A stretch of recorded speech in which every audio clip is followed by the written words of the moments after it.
नमस्कार बंधुरा आज आमी बानाबो चिकेन दो पेঁয়াজা। प्रथमे चिकेनटाके भालो करे धुए निয়েছিলাম। धुए परिष्कार करे एर मध्य आमी मिशिए दिচ্ছি 1 चामच हलुद गुঁড়ो, 1 चामच काश्मीरी लंकार गुঁড়ो और देব परिमाण मतो नुन और देव 1 चामच रसुन बाटा, 1 चामच आदा बाटा और देव एकटू लेबुर रस। এই সবগুলো নিয়ে খুব ভালো করে চিকেনটাকে মাখিয়ে আমি আধা ঘন্টার জন্য এটাকে ম্যারিনেট করতে রেখে দেব। যখন আমি চিকেনটা ধুয়েছিলাম সেই সময় যে বড় পিসগুলো ছিল সেগুলোকে আমি ছুরি দিয়ে একটু কেটে দিয়েছিলাম যাতে মশলাগুলো ম্যারিনেট করার সময় ভেতরে ঢুকে যায়। এই চিকেনটা যতক্ষণে আমার ম্যারিনেট হবে ততক্ষণে আমি একটা বাটির মধ্যে নিয়ে নেব 2 চামচ টক দই। টক দইটার মধ্যে আমি দিয়ে দেব 1 চামচ জিরে গুঁড়ো, 2 চামচ ধনে গুঁড়ো আর 1 চামচ কাশ্মীরি লঙ্কার গুঁড়ো।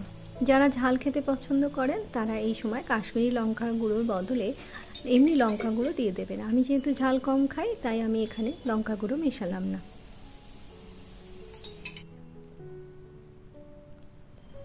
এই সব উপকরণগুলো দইয়ের সঙ্গে খুব ভালোভাবে মিশিয়ে আমি রেখে দেবো। দিয়ে আমি অন্যদিকে নিয়ে নেব একটা পেঁয়াজ আর একটা টমেটো। পেঁয়াজ আর টমেটোটাকে আমাকে একটু চৌকো করে কেটে নিতে হবে। পেঁয়াজটাকে আমি 4টে টুকরো করব, 4টে টুকরো করে তার এক একটা পাপড়িকে আমি আলাদা করে বের করে নেব। আর টমেটোটাকেও 4টে টুকরো করব।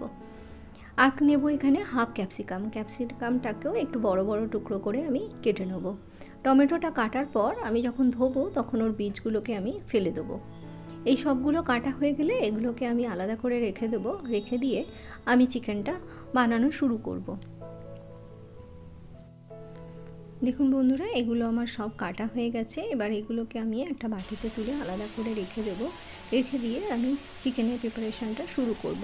গ্যাসে বসিয়ে দিয়েছিলাম কড়া, তার মধ্যে দিয়েছি 2 চামচ সাদা তেল আর দিয়েছি গোটা গরম মশলা। গোটা গরম মশলায় আমি দিয়েছি একটা দারচিনির টুকরো, 3টে এলাচ, ছোটো এলাচ আর একটা বড় এলাচ, আর দিয়েছি 2-4টে লবঙ্গ আর দিয়েছি 1 চামচ জিরে। এগুলো যখন একটু ভালো গন্ধ বেরোবে তখন আমি কেটে রাখা পেঁয়াজটা এর মধ্যে অ্যাড করে দেবো। এখানে 2টো বড় সাইজের পেঁয়াজকে খুব মিহি করে কেটে নিয়েছিলাম, সেটা আমি দিয়ে দিলাম। পেঁয়াজটাকে আমাকে একটু গোলাপি করে ভেজে নিতে হবে। দেখুন পেঁয়াজটা আমার গোলাপি রং হয়ে গেছে। এবার এর মধ্যে আমি দিয়ে দিচ্ছি 1 চামচ রসুন বাটা আর 1 চামচের একটু কম আদা বাটা।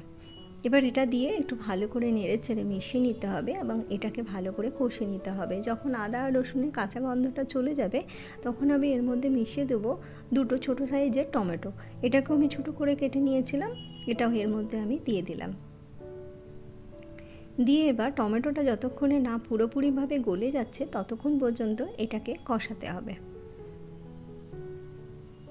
এই সময় আমি দিয়ে দিলাম একটু হলুদ আর দিচ্ছি কয়েকটা চেরা কাঁচা লঙ্কা।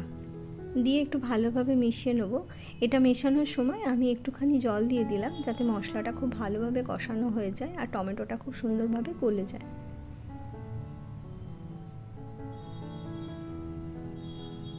দেখুন বন্ধুরা, আমার টমেটো অনেকটা গলে এসছে।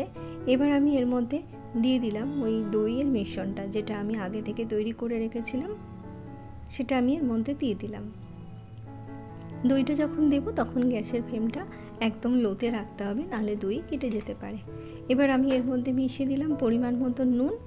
চিকেন ম্যারিনেট করার সময় আমি অলরেডি নুন দিয়েছিলাম, তাই নুনের পরিমাণটা বুঝে একটু দিতে হবে। মশলাটা আমার অনেকটাই কষানো হয়ে গেছে, তেল ছেড়ে এসছে। এবার আমি এর মধ্যে ম্যারিনেট করা চিকেনটা দিয়ে দেবো। চিকেনটা দিয়ে আমাকে খুব ভালো করে নাড়াচাড়া করে নিতে হবে। এই সময় গ্যাসের ফ্লেমটা একটু বাড়িয়ে রাখবো। চিকেনটা খুব ভালোভাবে নাড়াচাড়া করে মশলার সঙ্গে মিশে গেলে আমি এটাকে 10 মিনিটের জন্য ঢাকা দিয়ে দেবো।